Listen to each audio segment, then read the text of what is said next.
Hello, MacArthur Elementary School. My name is Emre, and I am studying in Binghamton University. I am originally from Turkey. Today, me and my friends prepared a video about our culture for you. First of all, I send our thoughts for all children there and our respect for our valuable teachers on behalf of me and my friends. I hope you are all healthy and being careful during these difficult days. Before these hard days, we plan to come to your school and make our presentations there. We plan to play games with you and talk about our cultures. Although we wanted this very much, now we need to stay in our home and protect our health. I hope you have fun in this video. There will be a game for you at the end of the video. Therefore, it's important that you watch the video carefully to answer the questions. Have a good time. Greetings to you all from Turkey. Hello everyone, now I'm going to talk about stray animals in Turkey, especially in Istanbul, and the background is the picture of Istanbul. You can see the Istanbul right now. And now I'm going to move on my presentation that I just made for you. I need to share my screen first, just let me wait. Yeah, here it is. So stray animals in 3 minutes, let's go. So what if I tell that in Turkey, especially in Istanbul, all pets are free to enjoy and utilize all the benefits of the city life? That's true. I mean, as you can see on the picture that there is a cat which sleeps on a tent. Or here it is, this white dog watches out what is going on in the city. Most of the people in Istanbul are love them and most of them are stroking them when they see it. I can say that pets are a great part of our life in Istanbul, and you can see those stray animals get used to live with humans in the city. And just like here, probably this cat enjoys 5 o'clock tea. There is no hesitation about humans and animals so that they can handle every daily life routines together. Sometimes you can see that humans and animals are joking with one another. I mean, this is cool, right? You can see a dog which is lying on the ground. Sometimes they are trying to sleep without regard to any humans. However, I can say that sometimes they're also pretending like sleeping and expecting people to come and play with them.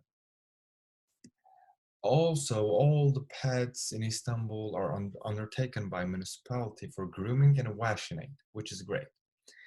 And sometimes people are willing to make them a shelter with the card boxes that they have on hand. And here it is, Tombili. What a famous cat. Tombili, which means chubby in English, was a street cat who lived in Ziverbey in the Kadıköy district of Istanbul. So this cat became popular with residents of the neighborhood for her friendliness and her way of leaning against steps. And as a result of this photo of this post, the cat became known worldwide in the social networks and became an internet phenomenon. In the district of Kadıköy, she gained cult status, and in 2016, Tombili fell seriously ill and eventually, unfortunately, died in early August. So now I'm going to show the sculpture of Tombili. After her death, people just wanted to make this. And at the end, now I have a video from a tourist who just visited Istanbul and his feelings and opinions, observations about Istanbul, especially stray animals. So let's watch out.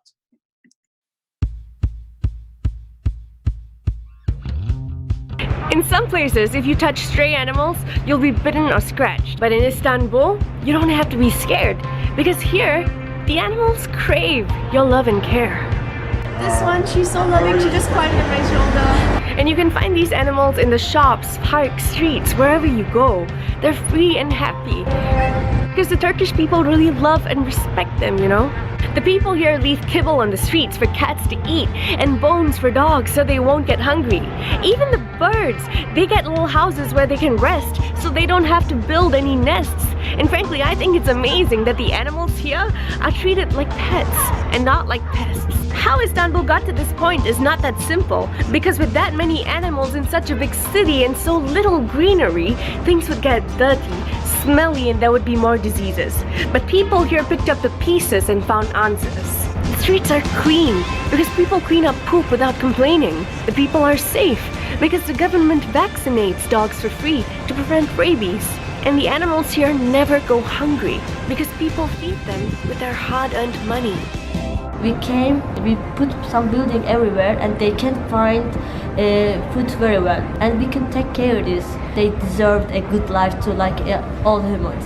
And all this is mind-blowing to me because Istanbul made me see that cities are great because of the people in them and that we're not resigned to our fates. Because if enough people cared to make a difference, we can. And that's just my take.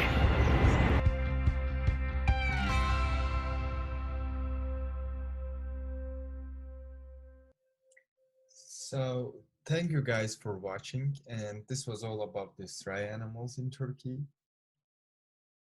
Hello everyone, I'm Maitya, and today I'm going to tell you about the Turkish food. So let's start with the Turkish breakfast.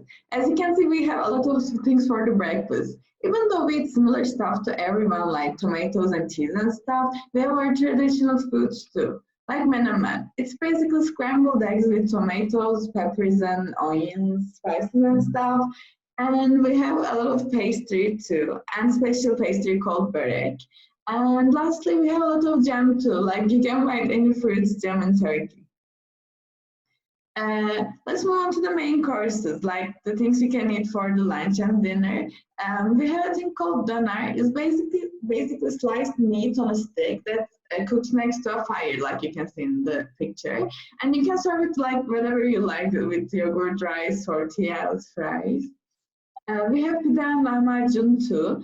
Lahmacun is basically Turkish pizza because it's round and it's like meat on dough. And pide is it's like similar to lahmacun, but the shape is different, and you can put more stuff on the pizza, like you can put cheese and stuff. And this is my favorite one, the mantı. Basically, you cut squares out of a dough and you put meat on them. Then you can boil it like pasta, or you can fry it. Then you can serve it with garlic, yogurt, and tomato sauce and spices. Like, it's really delicious. After Turks enjoy a nice meal, we like to drink a Turkish coffee or Turkish tea. As you can see in the picture, Turkish coffee is prepared in a special pot and serves in a small cups. You can put Turkish delight on the side, like that's one is famous too, because like it's really bitter. The taste is really bitter. So we have Turkish tea. Also, this preparation process is different because you prepare the water, hot water and the tea on separate teapots. Like it's called çaydanlık. The bottom picture you can see the çaydanlık. And lastly, Turkish desserts. Usually our desserts contain a lot of sherbet, like künefe, şekerpare, and baklava. But we have other desserts too, like güllaç and sütlaç, and also the Turkish delight, the famous one. So this is Turkish cuisine in 3 minutes. Thank you for listening to me. Hello everyone, I'm Akın Kılıç and I'm going to talk about Istanbul in 3 minutes. First of all, you can see the Maiden's Tower here, located on the Bosphorus, which has a very nice view of Istanbul. As you can see, this is the Bosphorus. It is a very big water passage between Asia and Europe. Yes, you heard it right. One side of Bosphorus is Europe, and the other side is Asia, and it is connected by 2 bridges. And yes, it is really exciting to see Asia and Europe this close, and you can take a ferry ride every day, and most of the people do when they're commuting to work. They wake up at Asia and they go to work in Europe. As you can see, this is the Galata Tower. It used to be a tower for firefighters. Since there were no phones and no one can can call for help when there was a fire. So the firefighters had to stay there all day and look for fires and get help if needed. But now it is used for touristic purposes, and you can go up and look at Istanbul. And Hazarfen Ahmet Çelebi, who lived in Istanbul, tried and actually flew from this tower. He is the first flying human recorded in history. It is a strange fact. And Cats of Istanbul, yes, Cats of Istanbul. It's crazy. Almost like the cats are ruling Istanbul. You'll see what I mean. You can see cats everywhere in Istanbul, and they get along with people a lot, and people love them, and cats love people. You don't see that in any other city on the world.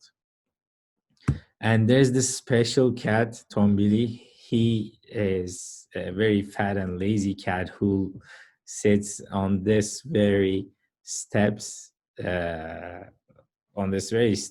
every day, and people were making fun of him. But after some time, he passed away, and people of Istanbul made a statue of him called Tombili, the statue of Tombili Chabi, and he still sits there all day. And if you don't have much time in Turkey, you can go to Miniaturk, which is the mini versions of historic sites, buildings, stadiums, and everything you should see in Turkey. And here you can see the Olympic Stadium in Turkey in like really small sizes. And it only takes 2 hours to visit this site. And you can see the Artemis Temple, the Temple of Artemis, which is an ancient Greek temple. And there's this mosque. And there are many, many more miniatures of these historic places. I definitely suggest, if you ever go to Turkey, please visit Miniaturk. It will be much more easier to go to other cities to see these. And thank you for listening to me. I'm Akın Kılıç, and I'm happy to present you this presentation. Hi everyone, I am Ali Osman, and I'm going to show you the historical buildings of Turkey in only 3 minutes. First, we are going to start with the Blue Mosque. The Blue Mosque, Sultanahmet Cami in Turkish, was the creation of 19-year-old Sultanahmet I, who began the project in 1609, and today it's still one of the most iconic sites in Turkey. Ahmet I wanted to build a mosque to rival the Hagia Sophia.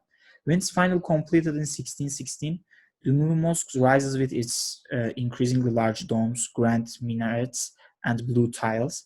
However, Ahmet I died just 1 year after his Blue Mosque opened. The mosque's interior is lined with over 20,000 handmade ceramic tiles.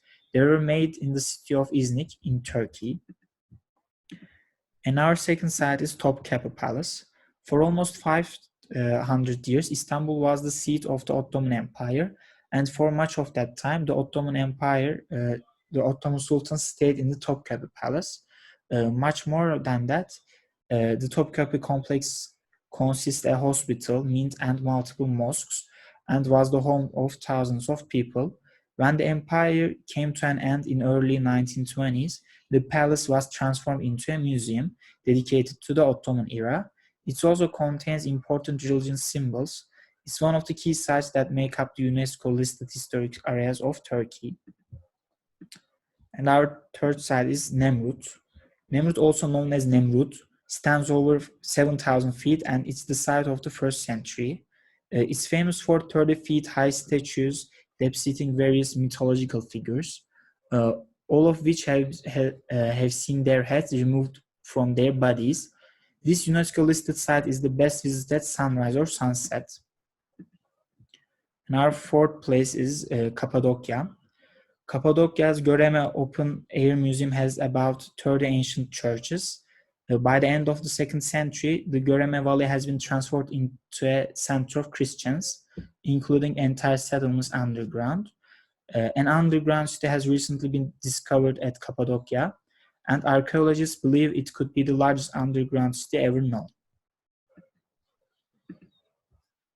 And last but not least, Hagia Sophia. The world-famous Hagia Sophia is the 6th century church turned mosque in Istanbul, and today it's a museum.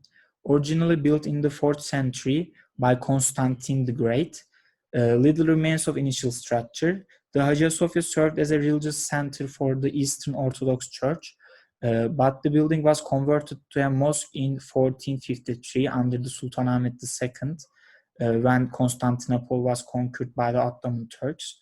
It was during its time as a mosque that many dominant architectural features were added, including the minarets and the mihrab that makes the Hagia Sophia such a visually stunning mixture of both Muslim and Christian influences and architecture. Thank you. Hi everyone again. Here is the test. Let's see how much do you know Turkey. You will have 10 seconds for each question. This is the first one. What is the most common touristic tour in Cappadocia? A. Balloon tour. B. Canoe tour. C. Ski. We told you about Cappadocia, right? There is no snow there and there is no sea, right? It should be something that is flying, like in the picture. 3 more seconds. 2, 1. The answer is A. Balloon tour. Second question. What is the name of the famous cat in Turkey? A. Minnoş. B. Maviş. C. Tombili. Just remember the video about stray animals in Turkey. There was a cat which we called it chubby. It means something in Turkish. Which one is chubby in English? 3 more seconds. 2, 1. Yep. The answer is C. Tombili means chubby. Yeah. Tombili is the name of the famous cat in Turkey. And let's go with the third question. Who is Hazarfen Ahmet Çelebi? A. The first flying human. B. Mayor of Istanbul. C. Conqueror of Istanbul. Hazarfen Ahmet Çelebi lived about 400 years ago, and this was his dream. He tried that and he was successful about that. Remember, you can see Hazarfen Ahmet Çelebi in the picture. That guy that is flying, right? Hazarfen Ahmet Çelebi is the first flying human. This is fourth question. I hope you were correct until now. Which is not a Turkish drink? A. Tea. B. Turkish coffee. C. Coca-Cola. I think this is the easiest question. You can see the picture. This is something, right? It's hot. If you like it very much, it seems like a tea. And B, it's obvious too, Turkish coffee, and it's a Turkish drink. But C, Coca-Cola is not a Turkish drink originally, but we also drink it. The answer is C. This is the last question, and it's a bonus question. What is your favorite Turkish food? You saw the pictures about that foods. I hope you remember it. A. Pide. B. Lahmacun. C. Döner. D. Mantı. Just write down your answer. It's completely up to you, but my favorite Turkish food is döner. C. Yeah, it's very delicious. And thanks for watching, guys. It was very enjoyable for us to making this presentation to you. I hope we will see you again.